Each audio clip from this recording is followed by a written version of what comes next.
An Edmonton man has started a change.org petition that has garnered over 30,000 signatures. Heron Alley is asking Parliament to investigate Loblaws for what he calls pandemic profiteering and greedflation.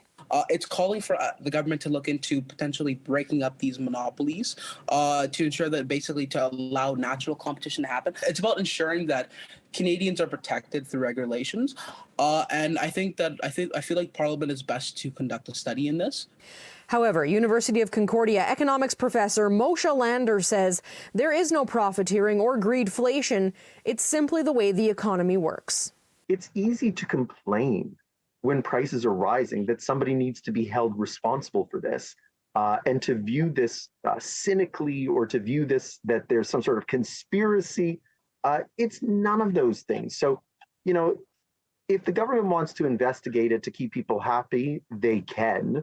They're not going to find that there's anything there, though. While Loblaws isn't the only grocery chain in Canada, it is the only one named in Alley's petition. Alley hopes that a government investigation into profits for one major corporation will lead to more exposure for other grocery chains and ultimately government intervention into grocery prices.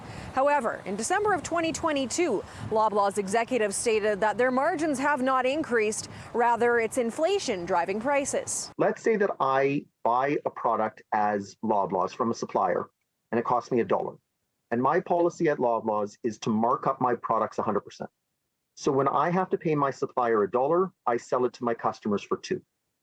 Let's say that prices have gone up 50%, so that now my supplier is providing it to me at $1.50. Because I have 100% markup, I'm going to sell it for $3. So my margins haven't changed. I'm doubling exactly like I did before. But notice that my profits will have gone from $1 to $1.50. And so this is when you get people tagging me as profiteering and being greedy and greedflation and all of those wonderful words that they throw in that change.org document.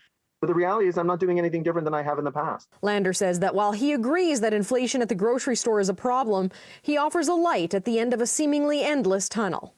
The Bank of Canada has increased interest rates 8 times in the last 13 months, every time with the same purpose.